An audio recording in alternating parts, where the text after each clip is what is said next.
Hi everyone.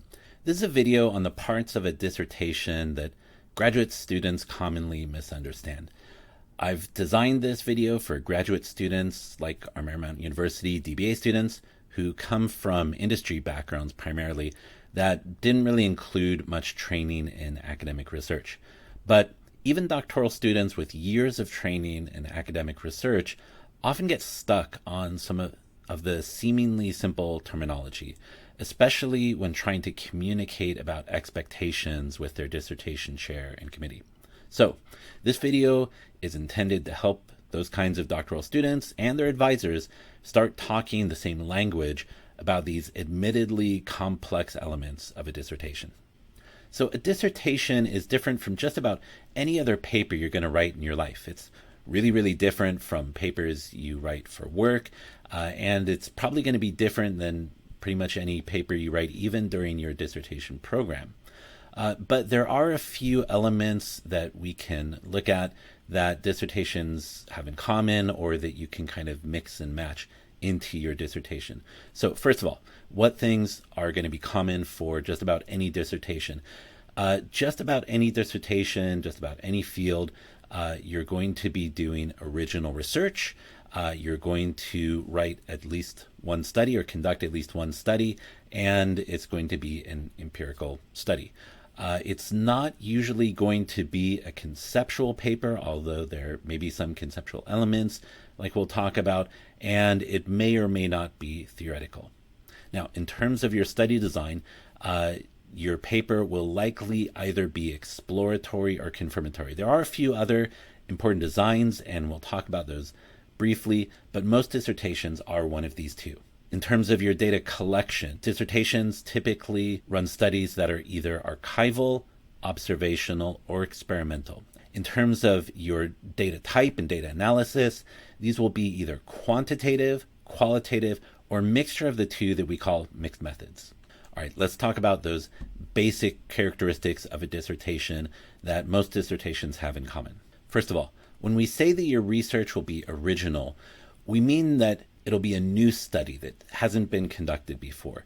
You're not just reporting on interesting things that other people have found, you're contributing your own new findings as well. You're the one conducting the research, even if it's just reviewing the literature like in secondary research. Doing original research goes beyond just consuming research, like we might do listening to a class lecture or listening to our favorite science or business podcast.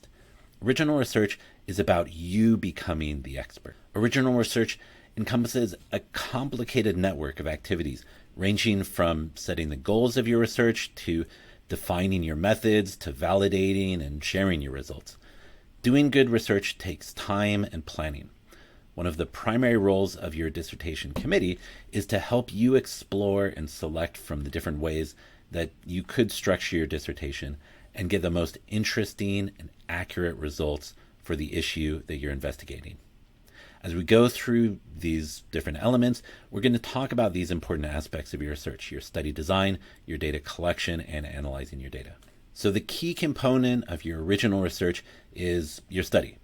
A study is just a discrete research project that's planned, conducted, and then reported. Your dissertation will have at least one original study, and many dissertations have multiple studies to test an idea from different angles or to iterate on similar tests. Now, we've all heard about some impactful studies. Oftentimes, we remember the study itself more than the theory that the study was testing. The Milgram experiments, for example, are some of the most famous experiments of the last 100 years. Participants were given a switchboard and told that it would deliver an electric shock to our participant in an adjoining room. Through a series of studies, Milgram found that many people were willing not only to administer shocks to those strangers who were in fact actors, but even administer those shocks until they thought that they had killed the other participant in the other room. These studies, which sought to investigate the psychology of the seemingly typically people who carried out the Nazi Holocaust, tested theories about obedience that would have been impossible to test simply by conjecture. So your dissertation as well as being original, is also going to be empirical. And there are plenty of great studies out there that are original but not empirical, as we'll see when we talk about conceptual studies. But dissertations in virtually every program in every university are empirical. By empirical research, we're talking about a study that collects its own data, does its own analysis, and has its own original findings. And empirical research is all around us. During the first years of the COVID pandemic, many of us were transfixed by the kind of daily empirical research that was being reported on COVID. How is it transmitted? What were the effective ways to block its transmission? Are the new vaccines effective, and are they safe? These were all questions that were best answered by direct empirical research rather than just conjecture or theorizing. The results of these empirical studies shaped a lot of our thinking on important questions like whether we were going to self-isolate, whether we wanted to send our children back to school or keep them at home, and whether or not we wanted to get the vaccination. So if empirical research is all around us, what is not empirical research? Well, we call this conceptual research, and conceptual research reviews and synthesizes a large amount of pre-existing research into new frameworks and narratives for understanding that research. Conceptual research, by definition, doesn't have any empirical research component, so it doesn't contribute any new scientific findings. Conceptual research is often related to theoretical research, and the two terms are sometimes used interchangeably. And a lot of academic research is conceptual as well. Here, this article by Miller-Millison reviewed several decades worth of research on for-profit board behavior in search of how to apply those ideas to nonprofit boards. You can see in her model here, she's describing board behavior as being affected by factors that are either environmental, organizational, or have to do with the board composition. There wasn't a particular need to do any experiments because most of what applied to for-profit boards would also apply to nonprofit boards with some changes in the terminology and the applications. The author isn't collecting new data. They're not doing any analysis on old data.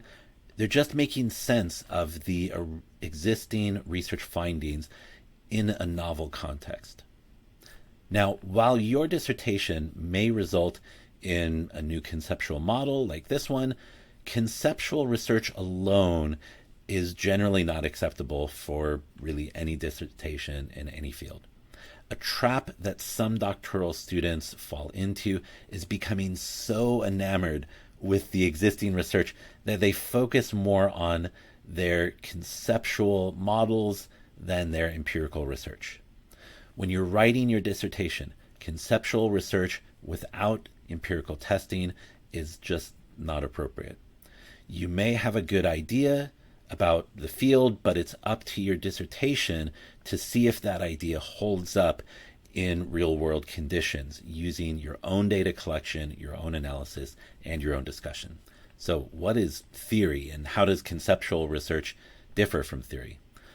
So a theory is a set of generalizable knowledge that suggests guiding principles for interpreting and applying research to the wider world. Theoretical research is just research that's built on and or establishes strong theory. Theories can be strong or weak depending on how supported they are. For example, string theory in physics is relatively strong since there's a lot of empirical evidence supporting it. On the other hand, when I say that I have a theory for why my flight to Florida took off 2 hours late, that's kind of a weak theory since I don't really know anything about planes. And similarly, theory here isn't being used the same way as when we say that something is theoretically possible. For example, my child could theoretically be the product of a love affair between my wife and an alien species of lizard people, but that's not very likely, and there's certainly no credible evidence. A good metaphor for understanding theory is really thinking about a committee or board meeting. When you first join a committee, the first thing you'll want to do is get to know the topic under discussion, the points of view around the room, and what has or hasn't been said on the topic already. Once you understand all that, then you're in good footing to make a meaningful contribution to the discussion. In the same way, when you're talking about the theory about a subject, you want to be sure that you show that you understand the points of view, that you know what has and hasn't been said, and that you're making an original contribution. So, what does theoretical research look like, and what does atheoretical research look like? Well, Census Bureau research is a good example of atheoretical research, since it's simply describing the U.S. population as it is. It doesn't try to frame changes in population around underlying causes like family values, though it may state more observable causes like immigration or causes of death. It also doesn't make recommendations about what an optimal population would look like or how the population should be made to change in the future. Very few dissertations would ever be purely atheoretical, since that wouldn't do much to connect with larger social or even theoretical issues. On the other hand, relativity is very theoretical because it takes years of observational and experimental data and synthesizes it into generalizable principles. The theory of relativity makes predictions about how the world works and what we should expect to find in the future. For example, even now, more than 100 years after the theory of relativity was proposed, physicists are still testing its claims with experiments like gravitational waves. Most dissertations need at least some theory to put their research into a wider context. Most dissertations, even practical dissertations like our DBA dissertations, will have at least some theory to them in order to set up why they're studying what they're studying and how they think their study might be applied. So we've said that your dissertation is necessarily going to be empirical. So what are some of the common empirical study designs that doctoral students use? We have a few common empirical study designs to choose from here. These are mostly chosen based on the maturity of the subject being studied. A brand new topic or phenomenon will usually first be explored with exploratory research. Once we have a fair idea about the thing that we're looking at, we can begin conducting confirmatory research to start testing hypotheses about the measurement and the true causes and true outcomes of the thing. To ensure the accuracy of our studies, we then typically begin replications and extensions of the early confirmatory research.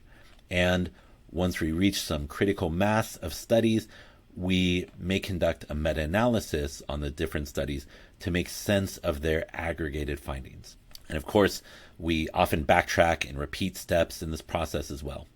Going through all of these steps can help us come to agreed upon established theory or scientific facts. Let's take the example of a recently popularized string of research into the 4-day work week. The value proposition to a company for switching from a 5-day to a 4-day work week is fairly novel. And so we might start with exploratory research into why some companies have decided to make the switch and what they think they're getting from it. And in fact, that's just the kind of research that we see on this 4-day work week concept, a lot of exploratory research going on. As the 4-day work week continues or maybe doesn't continue to be applied, we're likely to see more confirmatory studies, experiments, field studies into whether it's actually working or not, whether it's the 4-day work week causing the benefits that we're observing, and more and more replication and finally meta-analysis about this 4-day work week topic as it matures. For this video, though, we're going to focus on exploratory and confirmatory studies. While there's a lot of important work being done in replications, extensions, meta-analyses, they're less common for doctoral dissertations. So we want to focus on what most of you are going to use. The first kind of study design that's very common in dissertations is the exploratory study. Exploratory studies do just what they sound like. They help us explore new or poorly understood phenomenon. New phenomenon are cropping up around us all the time, as well as refinements to existing, better understood concepts. For example, in recent years, we've seen explorations into new aspects of entrepreneurship, including things like intrapreneurship, or applying entrepreneurial skills within an organization, solopreneurship, starting a business where you plan on being the only employee, and teacherpreneurship, which is educators starting businesses, monetizing things like their curricula, materials, and insights. Each of these takes some work to distinguish if they're a real thing, if they're common or useful enough to warrant their own study, and how they're conceptually separate from entrepreneurship as a whole. Exploratory studies often pair well with observational and archival studies that we're going to talk about, so that the phenomenon being observed is as natural as possible. Let's look at one more example, this time of a quantitative exploratory study. This study explores correlates between mobile phone usage and depression. The authors of this study were aware of some prior research correlating mobile phone usage in general and depression, but wanted to know what aspects of mobile phone usage in particular are related to depression. Since there could be any number of mobile phone behaviors connected to depression, they tested 10 different mobile phone behaviors to see which ones are positively correlated, negatively correlated, or uncorrelated. This is exploratory because, to some extent, they're throwing everything at the wall and seeing what sticks in a very scientific way. In the future, researchers may take these exploratory findings and run further confirmatory tests to find whether these behaviors cause depression, whether depression causes these mobile phone behaviors, or if they're correlated in some other fashion. So if our topic has already had some exploratory studies, what can we work on next? Well, as we discussed with the mobile phone and depression study, confirmatory studies will often follow from exploratory research that's itself first observed an apparent relationship.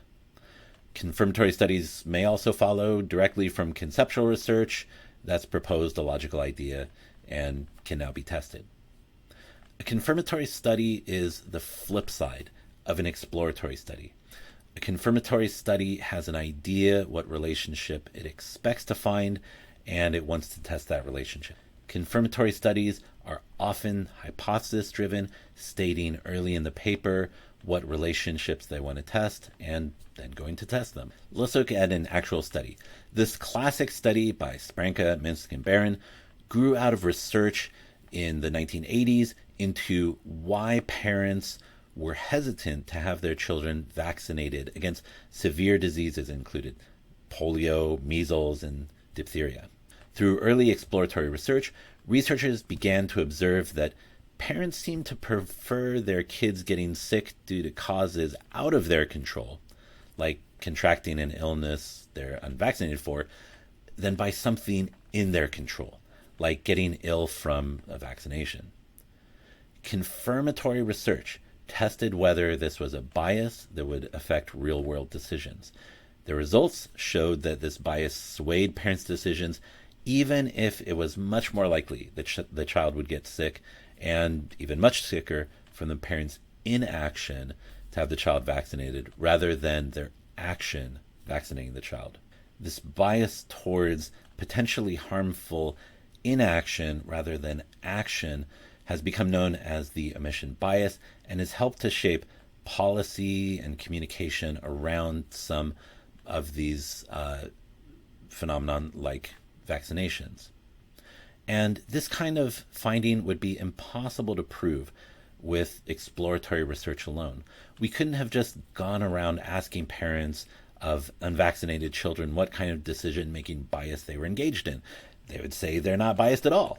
We had to have an idea of the kind of decision-making bias we suspected to be at play, and then carefully test it in confirmatory studies to see if that bias was actually at work or if the issues was something else unrelated.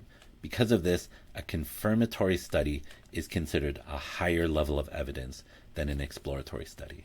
So whatever kind of study design you're using, you'll need to collect some data to analyze, and you'll need a strategy to get data that's useful and attainable.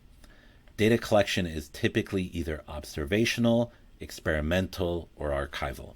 Let's talk about each of those three. An observational study is really just what it sounds like. The researcher determines what kind of person or organization they want to study, and then goes and watches how they do their thing. Observational studies have the advantage that they observe the phenomenon in its natural environment. Unlike an experiment that may sometimes be perceived as artificial or may over-engineer unrealistic conditions, a good observational study can observe all the world's complexity and messiness. On the other hand, a con of observational studies is that their findings can be confused and hidden by all that complexity and messiness. Sometimes there's just too many things going on to adequately determine if the cause you're interested in is the only cause at play in an observational study. Observational studies can be used for exploratory or confirmatory studies, but they're especially popular for exploratory studies. Observational studies are also sometimes called field studies. Let's look at an example of an observational study. This study by Wang et al. Was interested in what factors were causing university students troubles with mental health and academic performance. Of course, there's a lot going on at the same time in the lives of university students, so the researchers wanted to observe students in their natural environment. To measure things like the students' stress and mood, the researchers gave students self-report surveys throughout the semester. But they couldn't get the kind of fine data that they need just by asking survey questions. So they also used an app in the participating students' phones to track their movements, their conversations, and sleep patterns over the semester. By combining all of these data points for each student, the researchers were able to observe a well-rounded picture of the students' complicated academic and social life. Notice that this kind of study could never be recreated in a laboratory. You couldn't tell half of your students to go to sleep at 9:30 every night and the other half to sleep at 1 a.m. Or you couldn't set up a lab where half of your participants are allowed to talk to their family on the phone every day and the other half isn't. For this kind of study, it made sense to observe real students rather than trying to recreate student conditions in some kind of experimental lab. So when do we use experiments? When you hear the word experiment, you may think of white lab coats and microscopes, but behavioral researchers, sociologists, and economists, we all use experimental studies as well. The core of an experimental study is trying to set up all of the conditions of the study to remove all of that messy noise, like in an observational study, so that researchers can test their hypotheses in isolation. Experimental studies can happen in engineered contexts called laboratory experiments or in natural environments called natural experiments or quasi-experiments. Experiments are critical for testing causation, and therefore they're considered the highest level of evidence, right behind meta-analysis. Oftentimes we like to see theories tested both in laboratory and field settings, or experimental and observational settings, to make sure that what's happening in isolation is also happening in the real world, or vice versa. A well-known experiment we can take as an example is Gino and Ehrlich's test of whether creative thinkers are more prone to being dishonest. They'd already conducted some studies finding that creative thinkers acted more dishonestly than creative thinkers, but it wasn't clear if this was the creativity causing the dishonesty or the dishonesty causing the creativity. The researchers' theory, though, was that it was the creativity causing someone to be more dishonest. So how would they test that? The researchers decided to use an experimental design to test this causality. To show causality, they'd have to be able to make someone think creatively and then see if that change in being more creative made them act more dishonestly. This is called a manipulation. For their manipulation, the researchers randomly assigned participants to either a control or experimental group and had each group read a series of sentences.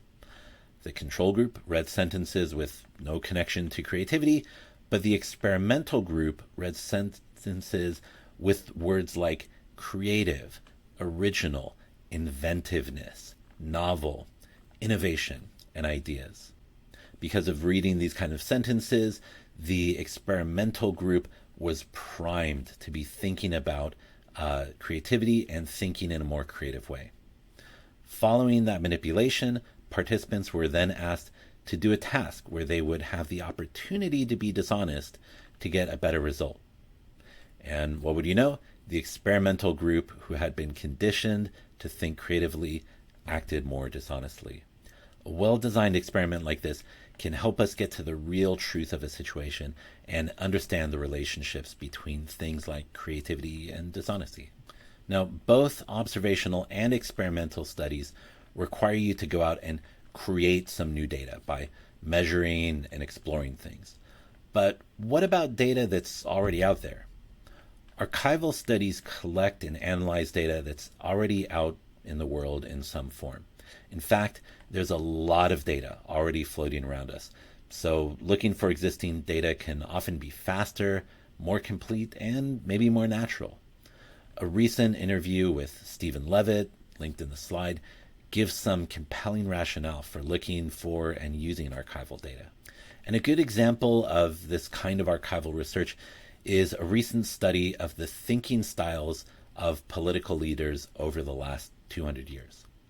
The researchers were interested in the analytic thinking in particular of politicians like US presidents and suspected that this kind of analytic thinking style has been on the decline over the last few years.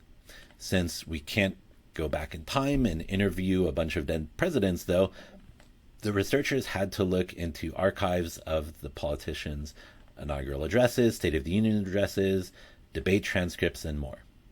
Analyzing these kinds of texts gave measurements of how analytic each politician was in these important documents and speeches.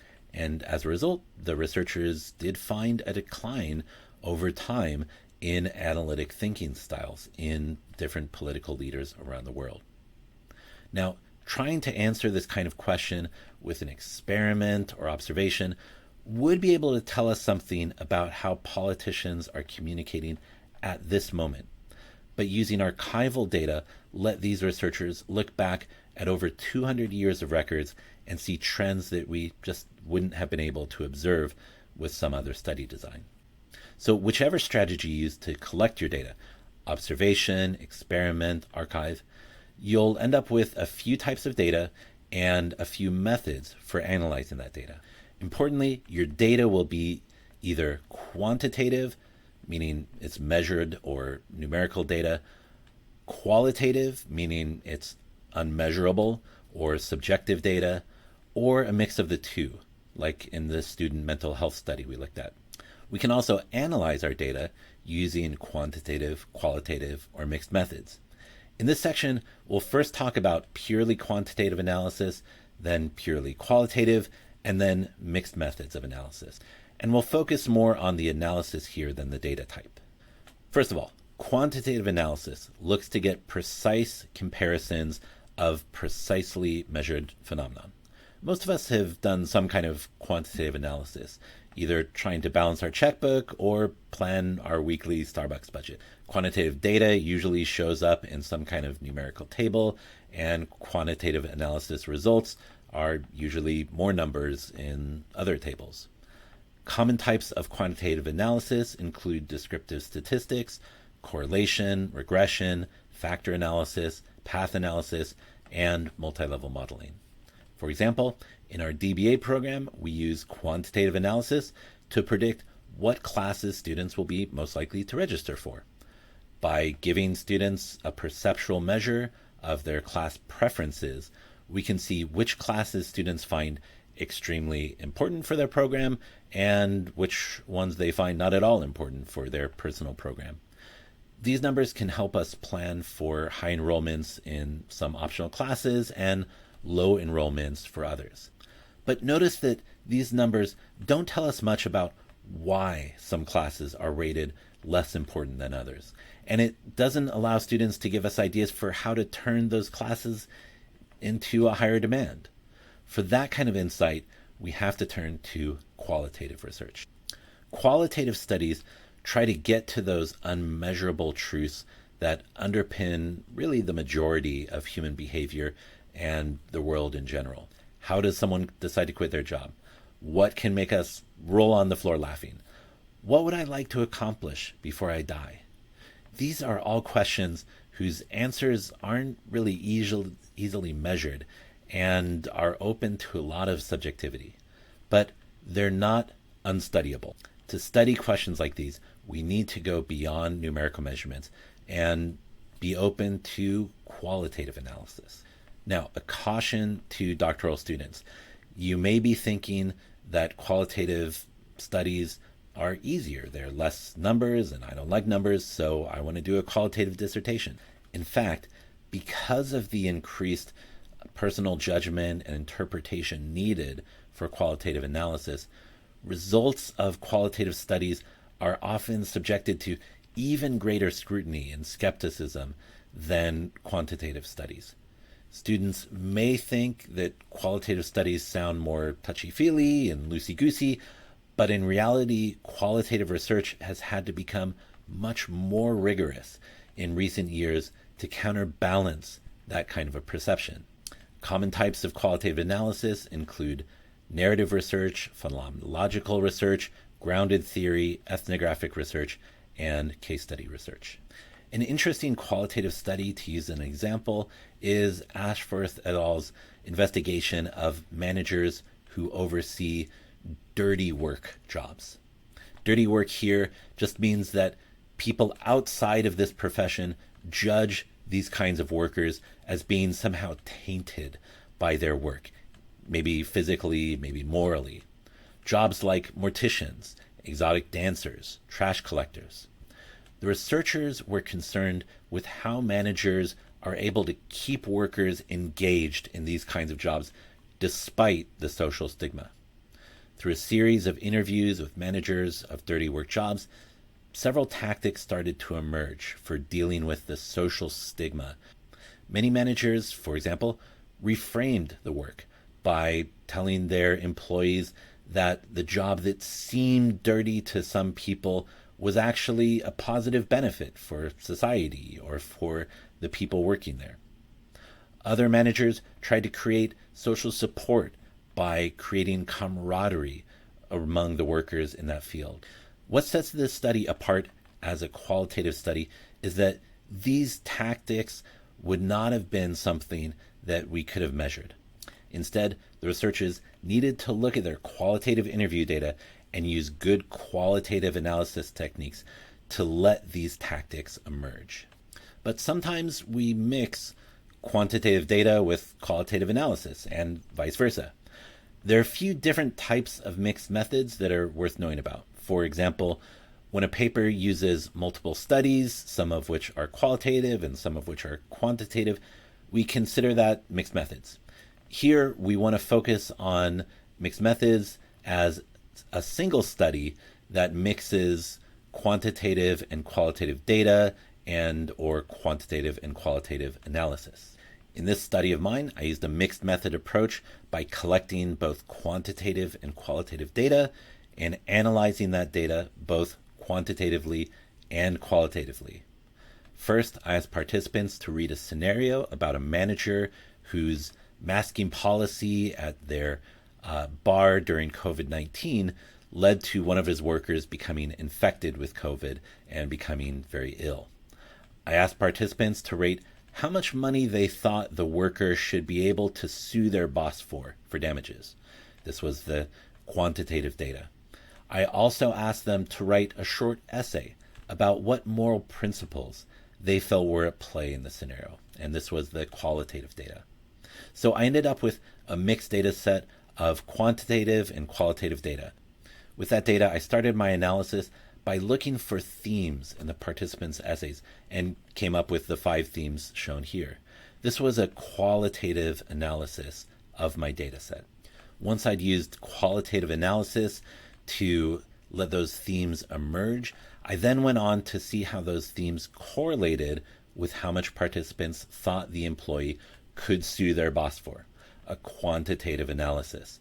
And it turned out that the people who had put the boss on the hook for the most money were the people whose essays were most strongly connected with the people themes of the story, rather than the legal or financial implications of the story. So in this study, again, I collected both quantitative and qualitative data and analyzed it both quantitative and qualitatively. And that's one kind of mixed method. So let's try to put this all together into a coherent dissertation. Let's try to mix and match some of these different elements and see what our dissertation could look like. In this first example, this student's going to design a confirmatory study, likely to test some explicit hypotheses. They'll create their study by designing an experiment, which would be especially good for testing causal hypotheses. Their experiment is going to produce quantitative data that they'll analyze quantitatively, which is a great way to show causality in an objective, measurable way. So their study is going to be confirmatory, experimental, and quantitative. Like we said at the beginning, your dissertation will be an original empirical study. It will have some conceptual and theoretical ideas, but these will likely be limited to the literature review and hypothesis, so we'll leave those the way they are. In the second example, we have another original empirical study, and our dissertations will always be original empirical studies. But in this one, the student wants to design an exploratory study. So this student is most likely studying a newer or lesser understood phenomenon, like our teacherpreneur example. Instead of designing an observational or experimental study to create new data, this student thinks that they can use archival data that already exists, possibly in some governmental records, company reports, or even scraping social media posts. This student is going to use some sort of mixed method approach to analyze the data that they collect from their archive, possibly because the archive or archives have mixed data forms of quantitative and qualitative data that can be mixed together to give some deeper insights than either approach alone. So now that we've gone through these 13 elements of a dissertation, it's really up to you to decide what elements you're going to use in your dissertation. Your choice should depend on what kind of methods you feel most competent in, what will fit your research question the best, and what you want to achieve with your dissertation. Whatever you choose, making a good decision early on can help you get a good start and make the most progress up front.